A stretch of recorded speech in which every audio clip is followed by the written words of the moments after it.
Programme میں ایک بار پھر خوش آمدید ناظرین. اسپیکر صوبائی اسمبلی خیبر پختونخوا کی گفتگو آپ نے سنی, جو کچھ خبریں سامنے آ رہی تھیں کہ اسپیکر نے انکار کر دیا ہے جو مخصوص نشستوں پر اراکین ہیں ان سے اوتھ لینے کے حوالے سے, تو اس حوالے سے ہم نے ان کے ساتھ گفتگو کی. اب آپ کے علم میں ہوگا کہ حال ہی میں مولانا فضل الرحمان صاحب کے ساتھ پرائم منسٹر صاحب نے ملاقات بھی کی اور مسلم لیگ نون کے وفد نے بھی ملاقات کی, اور آج بھی پیپلز پارٹی کے وفد جس میں گورنر خیبر پختونخوا اور پیپلز پارٹی کے سینئر رہنما خورشید شاہ صاحب بھی شامل تھے, انہوں نے بھی ملاقات کی ہے. ہم اسی ایشو پر گفتگو کریں گے. کامران مرتضیٰ صاحب ہمارے ساتھ موجود ہیں. سینیٹر صاحب, یہ سر بتائیے گا کہ اس وقت مسلم لیگ نون نے آپ سے سر رابطے کیے, ملاقاتیں ہوئیں, اب پاکستان پیپلز پارٹی کی جانب سے رابطے ہو رہے ہیں. سر سینٹ انتخابات کے حوالے سے کیا ہو رہا ہے؟ مسلم لیگ نون کیا چاہتی ہے اور پیپلز پارٹی کیا چاہتی ہے؟ دیکھیے, چاہت ایک آدھ دن میں سامنے آ جائے گی. ابھی تک ہر چیز اوپن ہے, نون کے ساتھ بھی, پیپلز پارٹی کے ساتھ بھی, اور ہر طرف اوپن ہے. اس وقت تک کوئی کمٹمنٹ کسی کے ساتھ نہیں ہے. کچھ باتیں آگے بڑھ رہی ہیں, کچھ نون کے ساتھ آگے کچھ بات بڑھی تھی, وہ ابھی تک جو کچھ انہوں نے بتلانا ہے وہ اس کا ویٹ کیا جا رہا ہے. پھر اسی حوالے سے پھر جو ہے نا اس کا فالو اپ سمجھ لیجئے, یا اسی کا تسلسل سمجھ لیجئے. پیپلز پارٹی کی ملاقات ہوئی تھی, تو آگے بڑھ رہی ہیں باتیں, آگے بڑھ رہی ہیں. دیکھتے ہیں ابھی اس کا الٹیمیٹ کیا. اچھا, لیکن کامران صاحب, یہ مطلب ہم یہ کہہ سکتے ہیں کہ ان ملاقاتوں کے نتیجے میں اگر یہ باتیں کامیاب ہو جاتی ہیں تو خیبر پختونخوا کے اندر تینوں جماعتیں یا ANP کو بھی شامل کر لیا جاتا ہے تو آپ مل کے الیکشن لڑ سکتے ہیں؟ نہیں, یہ نہیں کہہ سکتے فی الحال. کچھ باتیں جو ہے نا وہ یقیناً جو ہے نا سیاسی بات چیت سینٹ کے حوالے سے چل رہی ہے, مگر یہ کہنا قبل از وقت ہوگا کہ یہ تینوں جماعتیں کیا کریں. بہت سی باتوں پہ اس کا انحصار ہو سکتا ہے. اب تک وہ باتیں جو ہے نا اس میں دیکھتے ہیں کہ کیا کس کروٹ اونٹ بیٹھتا ہے, تو جس کروٹ بیٹھے گا وہ شیئر کریں گے آپ کے ساتھ. ٹھیک ہے, لیکن کامران صاحب, جو ہمیشہ سینیٹ کے انتخابات میں آپ بہتر جانتے ہیں سر کہ الزامات بھی لگتے ہیں, پیسوں کے استعمال کے حوالے سے بھی باتیں ہوتی ہیں, اب بھی ٹکٹس کے حوالے سے بڑی بحث بھی چل رہی ہے. اس مرتبہ جو سینیٹ کے انتخابات ہونے جا رہے ہیں سر, ابھی تک کا جو ماحول ہے آپ کس طرح دیکھ رہے ہیں؟ جو شکایتیں یا خدشات سامنے آ رہے ہیں, آپ سمجھتے ہیں کہ ایسا واقعی کوئی ماحول ہے؟ ہم اس طرح کی شکایتوں سے بچنا چاہ رہے ہیں. کوئی الزام نہ لگے. سیاسی نظام پہلے ہی بہت بدنام ہو چکا ہے, بہت خراب ہو چکا ہے.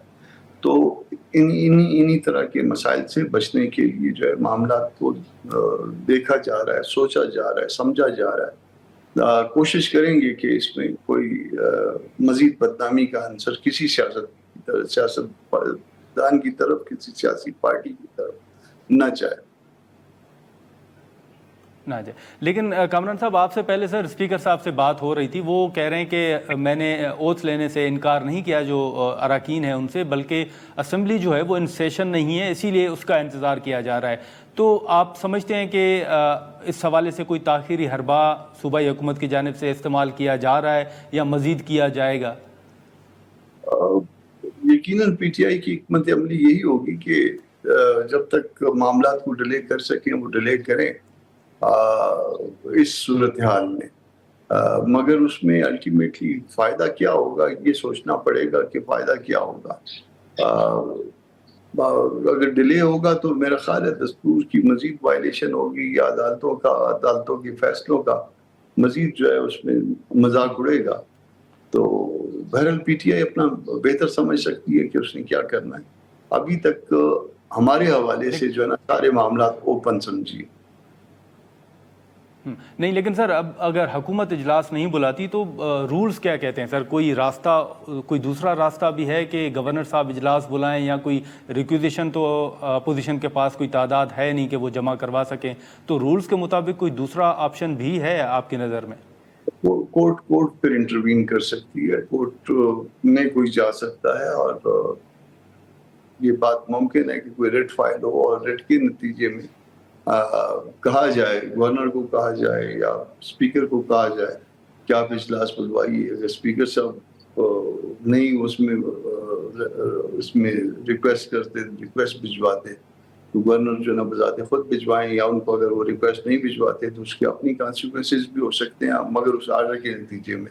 اور مین وائل جو ہے وہ خیبر پختونخوا کا جو وہ پھر ابھی تک وہ ریپرزنٹیشن پہلے ان کی 11 لوگ کم تھے سینٹ میں، اب مزید جو ہے نا کافی عرصہ پھر اسی طرح اسی میں لگ جائے گا. تو یہ دیکھ لیجیے، یہ سوچ لیجیے اس کا کوئی راستہ، کوئی حل، کوئی بات چیت یہیں سے نکال لینی چاہیے جس میں کوئی بات چیت ہو. اگر کیونکہ یہاں پہ بات چیت نہیں ہوئی تو اس کا مطلب ہے اس کے بعد بھی بات چیت نہیں ہوگی پارٹیز کے درمیان، پولیٹیکل پارٹیز کے لیکن درمیان. سر لیکن ابھی بھی جو سر پاکستان جی لیکن سر یہ جو پی ٹی آئی تحریک چلانے کی بات کر رہی ہے، پھر آپ نے دیکھا ہوگا کہ کچھ روز سے خان صاحب کے بیٹوں سے متعلق جو خبریں ہیں وہ سب کے سامنے ہیں، اور حکومت کا یہ موقف ہے کہ جو آئین ہے، آئین کسی بھی غیر ملکی شہری کو احتجاج کا حق نہیں دیتا یا اس کو اجازت نہیں دیتا. تو سر یہ بیٹوں سے متعلق جو حکومت کی اسٹریٹجی ہے، کبھی کچھ رہنما کہتے ہیں کہ گرفتار کر لیا جائے گا، کچھ رہنما کہتے ہیں کہ نہیں وہ پاکستان واپس آ سکتے ہیں، ان کا رائٹ ہے. آپ سر صورتحال کو کس طرح دیکھ رہے ہیں؟ وہ رائٹ والی بات کو سمجھنے کے لیے پہلے یہ سمجھنا ہوگا کہ آیا وہ پاکستان کے شہری ہیں یا نہیں، یا ڈول نیشنلٹی ہے یا نہیں. اگر تو ان کے پاس کوئی نیشنلٹی کی کوئی بھی قسم موجود ہے، پہلی یا دوسری، یا ہمارے والی یا دوسرے والی ڈول نیشنلٹی، پھر تو شاید ان کو جو ہے دستور میں حاصل جو ہے بنیادی حقوق میں سے کوئی حق حاصل ہوتا ہوگا، وہ سیاسی عمل میں بھی شریک ہو سکیں گے. اور سیاسی عمل میں شریک ہونے کا مقصد یہ ہے کہ وہ احتجاج بھی کر سکیں. مگر اگر یہ دونوں صورتیں پہلے والی نہیں موجود اور وہ واقعی غیر ملکی شہری ہیں تو پھر وہ جہاں کی سیاست میں مداخلت نہیں کر پائیں گے، ارریسپیکٹو کہ ان کے والد یا وزیر اعظم رہے یا ایک پولیٹیکل پارٹی سے متعلق ہیں. یہ پھر جو ہے ان کو کوئی فائدہ نہیں دے پائے گی یہ بات.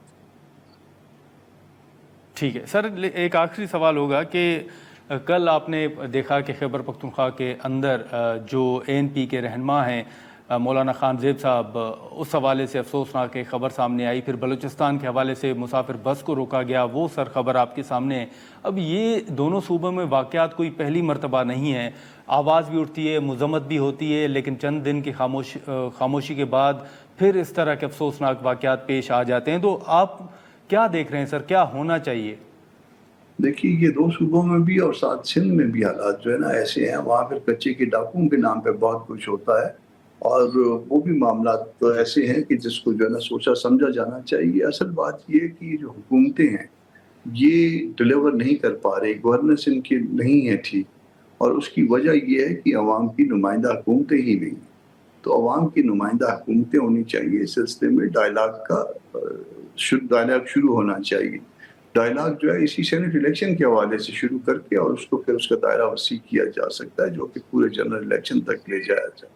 اگر یہ نہیں کریں گے تو یہ معاملات ملک کے لیے خراب ہوتے جا رہے ہیں. ملک کیا سوچیے اور معاملے کو ڈائلاگ کے ذریعے حل کرنے کی طرف لے جائیں. سر وہ ڈائلاگ یہ جس میں الیکشن اور پی ٹی آئی کے جو تحفظات ہیں وہ بھی شامل ہو، اور امن امان کی صورت اوورآل آپ سمجھتے ہیں کہ گرینڈ ڈائلاگ ہونے چاہیے؟ ہاں، اس کو یہاں سے شروع کر لیجئے، کسی کونے کو پکڑیے، کسی گرے کو کھولنا شروع کریے، اور اس کو پھر اوورآل پورے ملک تک لے کے جائیے سارے معاملات کو. اس کو آپ کو طے کرنا پڑے گا، نہیں طے کریں گے اس کا نقصان ہوگا. چلیں ٹھیک ہے کامران صاحب، بہت شکریہ سر وقت نکالنے کا. تھینک یو سو مچ. ناظرین، سینیٹر عمران مرتضیٰ صاحب کی گفتگو آپ نے سنی. ہم یہاں پر ایک مختصر سا بریک لیتے ہیں، اور بریک کے بعد سینیٹر عفنان اللہ خان صاحب جوائن کریں گے.